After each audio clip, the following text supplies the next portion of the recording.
Now, these are both cards of commitment.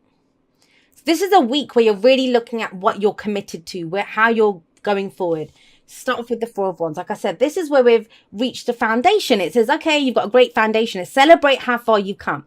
The Four of Wands is a card of celebration. It's very happy energy. I actually love the Four of Wands. And I think it has a lot of that energy of the sun in it, in that we've already started something. We've started growing something. And we've reached a point where it's saying, let's stop for a moment. Let's see how far we've come. And in the kind of gratefulness or the celebration of how far you've come, you recommit to it. You think, okay, well, I'm going to go even further. I'm going to build this. This is leveling up in a relationship, a new job, a house move. It's that kind of energy where we decide to go bigger. Why? Because we're stable enough, right? We're stable enough.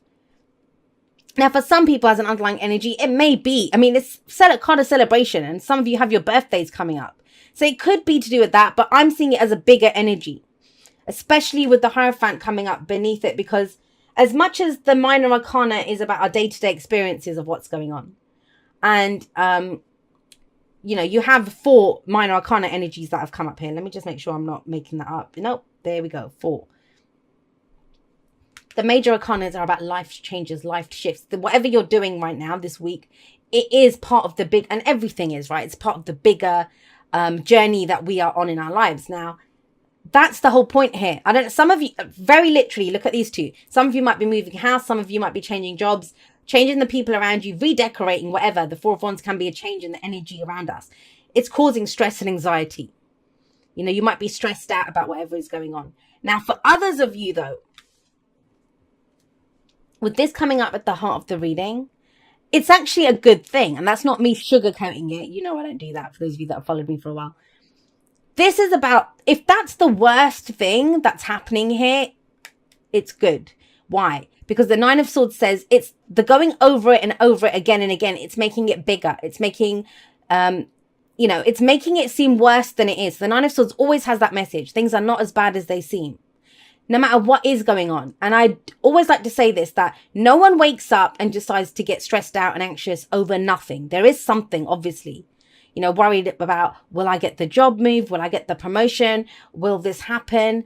You know, what's going to happen with this?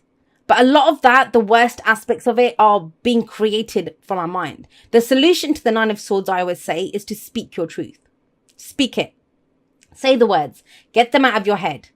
Because this can be lack of sleep, you know, and everything feels worse at 3 a.m. If you wake up at 3 a.m., and it feels like the rest of the world is asleep, which isn't the case, but it feels like it.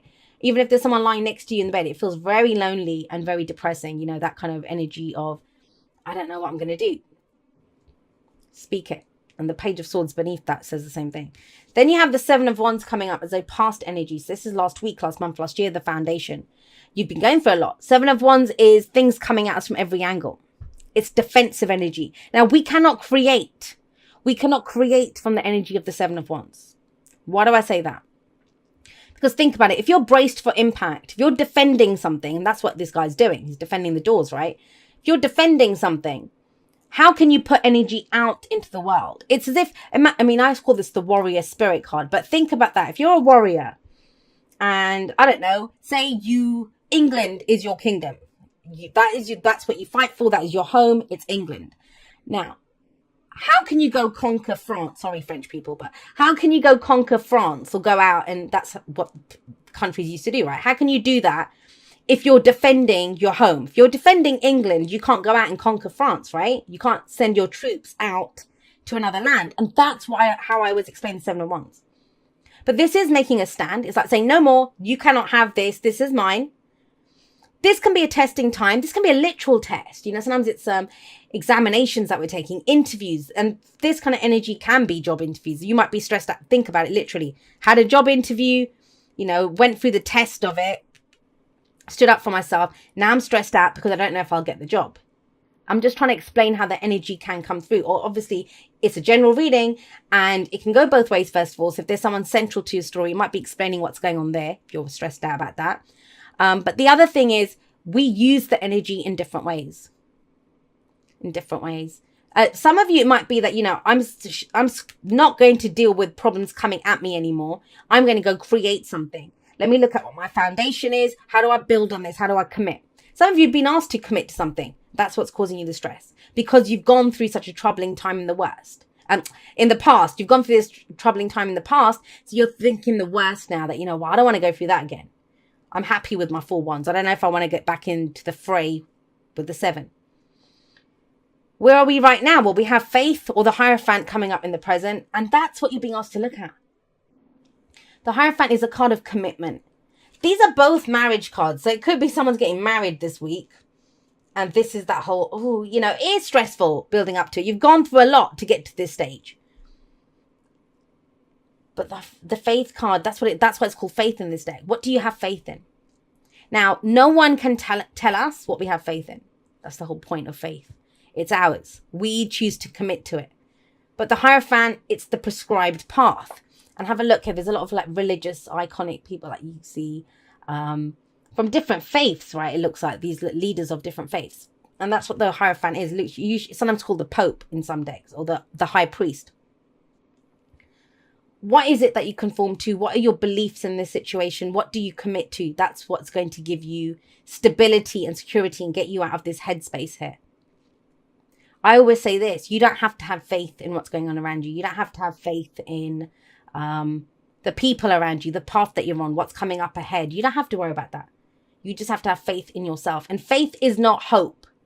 Faith is knowing that I will know what to do. I have strong boundaries. If someone tries to cross my boundary, I can deal with it. You have faith in yourself, knowing that I will know what to do. Some of you, it might be that, why are you stressed? This is what's getting me. Why is there this stress and anxiety at the heart of this? Because the rest of it looks pretty good, like going forward, commitment, stability, the prescribed path. But that might be it. The whole point of the Hierophant, I always say this, is that, if it's career and stuff, it might be that you've studied to do something and you no longer want to do it. It doesn't bring you fulfillment. I don't want to be a lawyer. Or everyone in your family's been a doctor and you're expected to be a doctor, but that's not who you are. You're an artist or a painter or, fashion designer or something totally different. So the Faith can't ask you to look at tradition. Are you following tradition? What is your tradition? We can create new traditions, right? It's the prescribed path, but we choose to conform to it. So what expectations are you putting on yourself based on what you have faith in, what you believe in? Important to know that. Why do I say that? Because going forward, we have the Page of Swords. So I see the Page of Swords as whatever this is that's stressing you out, that's, bringing you this anxiety and stress and becoming bigger and bigger. That's the spy.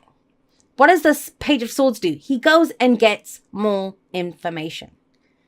So the key thing to remember here, is just because it's always been that way doesn't mean it always will be that way. And with the Page of Swords coming up, there is more information available. I've always feel like there's been some misunderstanding when the Page of Swords shows up.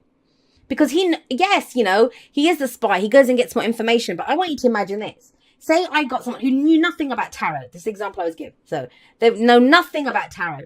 And I send them out there. And, I don't know. Maybe I tell them, go spy on this competitor for me. Or go find out this information about this deck. They can get the information. Doesn't mean they understand it because they don't know anything about tarot. They're going to just, give it to me in their own terms. From their place of lack of understanding of the tarot in that example. I hope that makes sense. So, it's about understanding. Ask more questions if you need to. But there has to be communication to get out of this. There is more information available to you. I think you're stressed out by the lack of information here.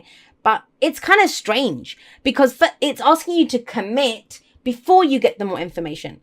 And that makes sense too if you think about it. What's the point of getting more information if you don't know whether you commit or not? And that's very telling. I mean, if it had been this way around, even then it would be asking you to look at what's my foundation? Am I strong enough? How do I build this? How am I going to go forward? And then it says get the information. But it's not that. This is asking you to look at what do you want? Where are you? What do you prescribe to? What is your faith in? What do you want? Know where you are first. And then get more information based on that. Don't decide where you are based on what's going on around you. Because the faith is your faith, right? Where you want to go. What you commit to first. Then you'll know what to get more information on. And what comes out of that? The Empress. The Empress is a card of expansion. It's abundance, growth. it's the opposite of this. Like I said about the Four of Pentacles. Four of Pentacles is very closed energy. Right at the beginning we had that, right? But the Seven of Wands is as well. Remember, you can't create from this because you're so busy defending yourself. So if you take nothing else away from this reading, take this. That time of defending, of, you know, saying, no, I'm not going to do this, or whatever you were defending, like yourself, your relationship, your work, whatever work you were doing, your passions, your creativity, that's past. Now it's a time to grow that. But the thing is, we can sometimes be braced for impact. We're so braced for impact that we don't realize the energy has flipped or changed. That we can grow now. Now is a time for growth. Does that make sense? Because the Empress, she understands that. She understands things take time. She understands there's seasons for everything. I mean, have a look here. Usually she's seen as a pregnant woman, and she is here as well. It takes time to conceive a baby. It takes time to grow a baby. And then even when the baby's born, it takes time to, you have to nurture and grow it. Now have a look here. You have a look. You see all these animals, and they all have young with them. They take care of what it is that they're trying to nurture and grow. This is a time of growth for you. But it feels like this is the week of the shift. The shift happens. You know, what are you committing to going forward? Because you're about to start building and growing something. That's why it's so important to know where you are. Right, let's get you some oracle cards and expand on this.